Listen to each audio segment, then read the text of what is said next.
told us was that particularly with a young child, not with a 16-year-old, but with a young child, you might not be able to get the conviction. Because just as the chief said, the parents might not want the child to testify, or maybe the parents because they have legal guardianship.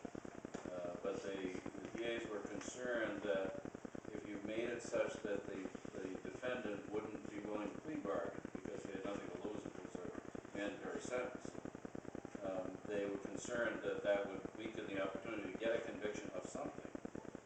Maybe not as strong sentences we'd like, but they didn't want the person to walk. I don't know what, Jim, whether you had any experiences with that, but we have an issue what people's thoughts are. In Worcester, we had the grand jury there for 2 years, and we had the worst of the sex offender cases come in, and we would indict as many as we could. The chief's point is very well taken. If someone does not want to re-victimize their child, they may want to have the case not go fully to trial. If the sex offender is willing to plead out to at least assault and battery versus rape of a child, now the child's not re-victimized and the case goes away.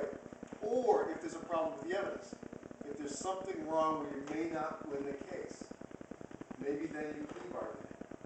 That's the tough part.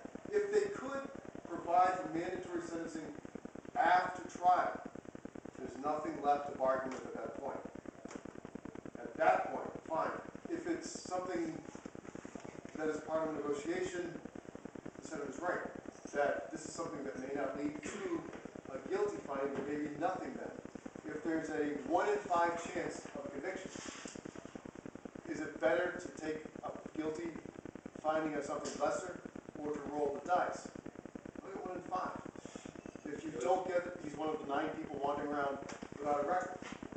So it was very